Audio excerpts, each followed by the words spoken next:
Hello and welcome to this video in which I will build this Yakovlev-1b GC3. This is probably the first kit I bought because of the cover. I saw this off-white plane with the beautiful red markings and I just had to buy it. There's no shame in that.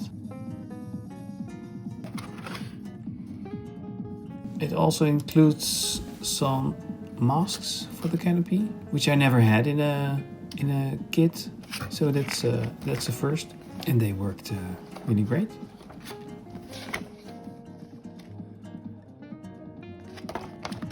It's a fairly simple build, not many parts. The detail in the cockpit is very nice, although you don't see much of it because of the little bit irregular clear part of the canopy. So let's build.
the cockpit.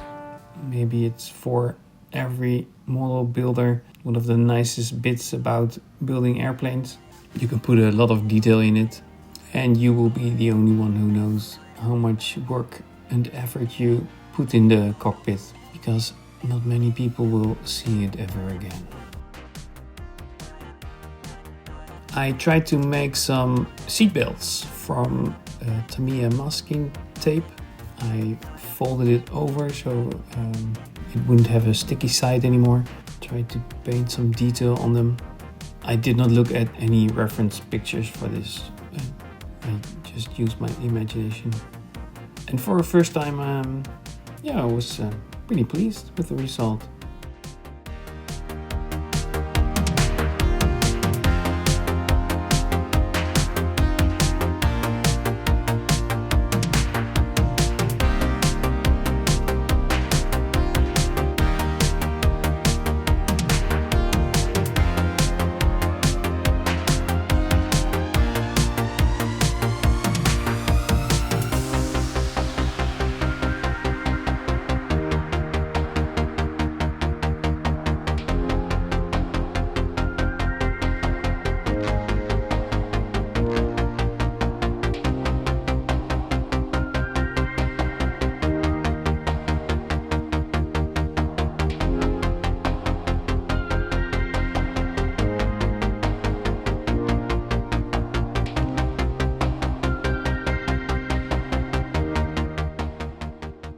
Here I'm drilling a hole in the underside of the fuselage and a part of the cockpit, because I wanted to display the plane in flight, and I will be inserting a brass rod. I will be filling it up with a plastic part and some sprue glue, as you can see here. The kit actually doesn't have parts for displaying the plane in flight. So I had to do some scratch building and modifications to close the landing gear doors. So I had to make some modifications for the landing gear to have it tucked away in the wings.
Here I'm gluing a part for my scrap bin to cover up the ugly seam inside the cockpit.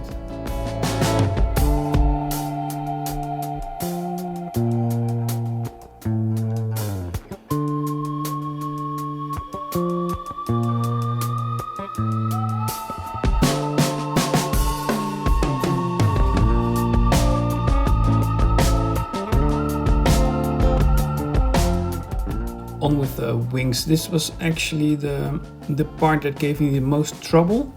As you can see here, the wing part doesn't have the same curvature as this middle part. So I had to reinforce it with some other plastic bits to keep it in the same angle.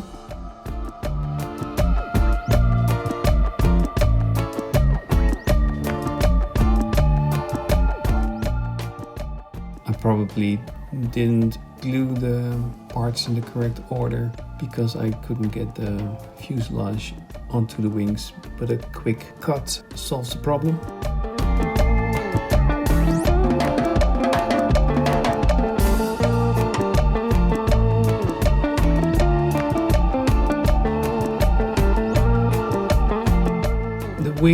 didn't fit well on the fuselage. I had to do a lot of sanding and scribing and gluing with a lot of force to get it to fit a little bit properly. In the end, there was still a seam, this one, and what did I do? I did not fill it and sand it as I, in hindsight, should have done. I just glued it and forced it into a position so the seam would disappear. And I was very happy at that moment because I thought I succeeded, but it actually bent the wings too much, a little bit out of shape. That was a big learning point.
Here I'm making some modifications to fit the landing gear into the wheel hubs. Do you call it that? Wheel hubs? So I had to cut a few parts, sand it down a little bit. The end result is a bit uneven, but I'm happy with it. I'm not that modeling genius, and maybe also not a perfectionist to make it look even better. I'm happy with this result.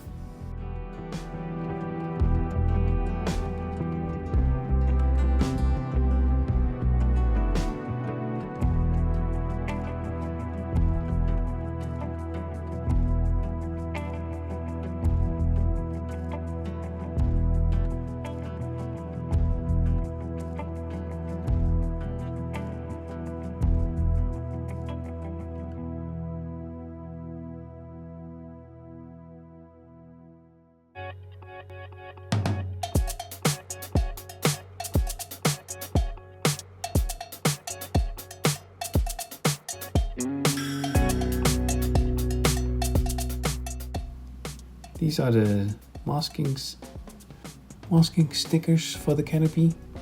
Really easy to put on.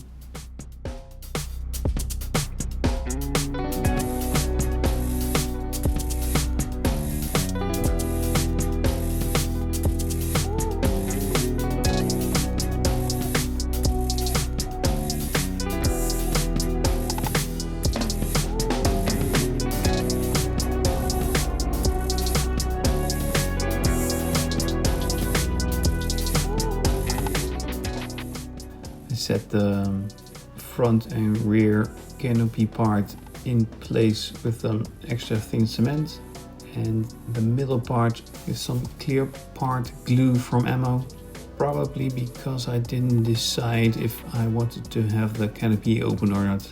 In the end I just left it in this position.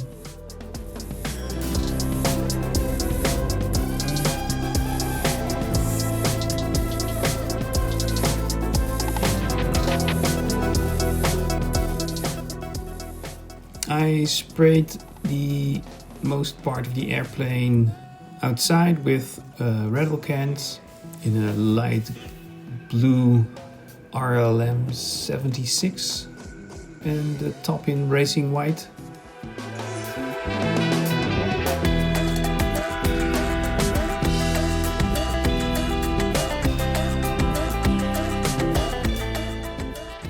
And it came out pretty nice, as you can expect from a rattle can. It's not like an airbrush. I don't have an airbrush, so this is the way I do it, and the rest I will paint with a brush.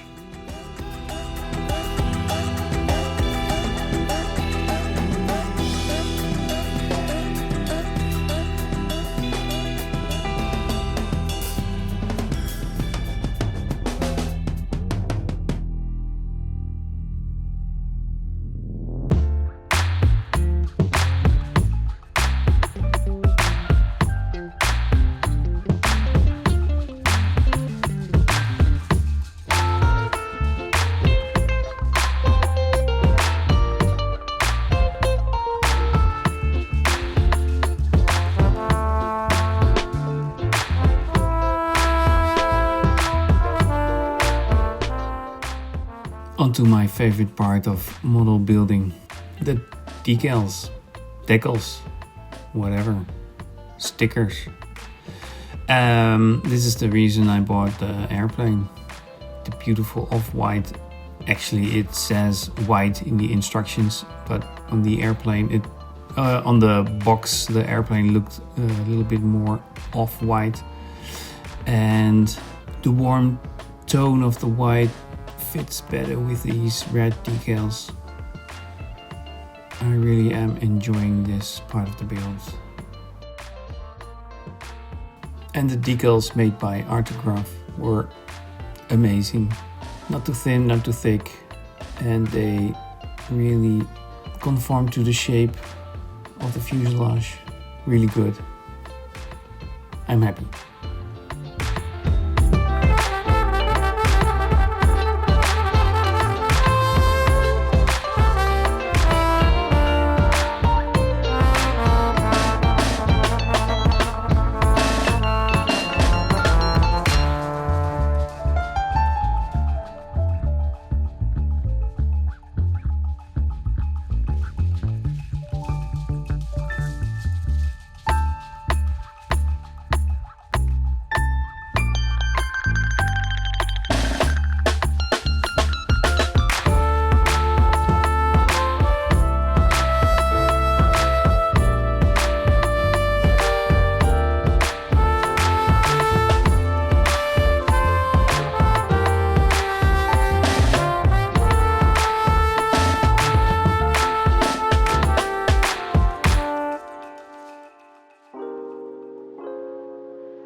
Making the plane look more used, highlighting the panel lines with a custom oil wash, painting it on liberally and wiping it off with some tissue and a cotton swab, Q-tip, wattenstaafje, whatever you want to call it.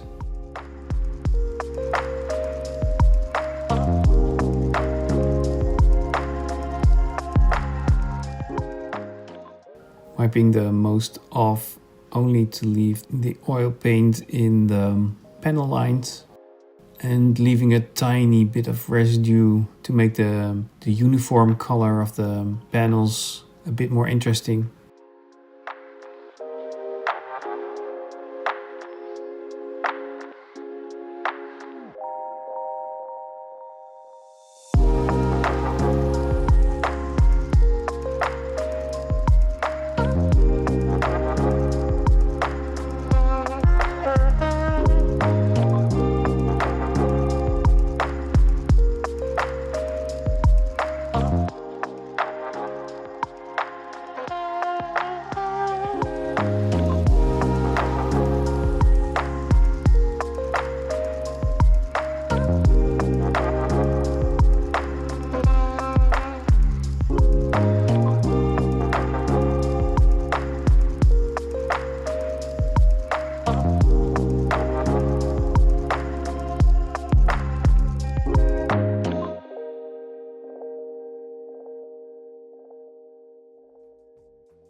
Using a sponge to look like the paint has chipped off at some places.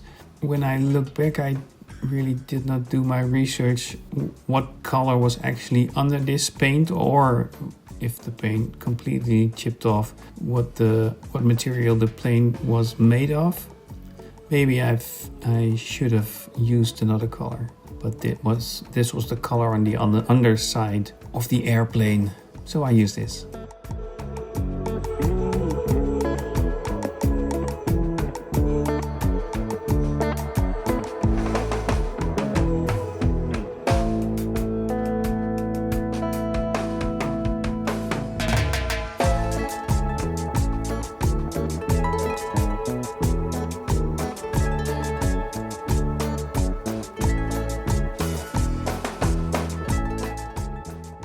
Some dry oil paints to give the airplane a soot effect from the engine.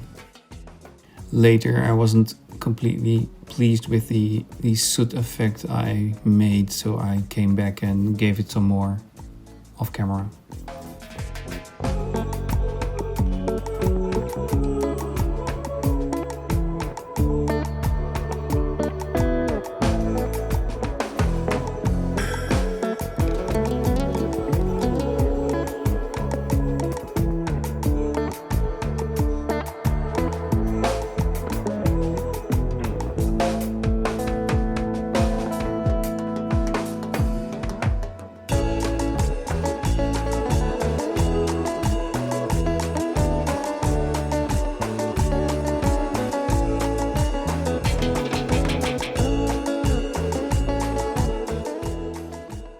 And lastly, the rockets went on, and of course the lights, but I did not film that.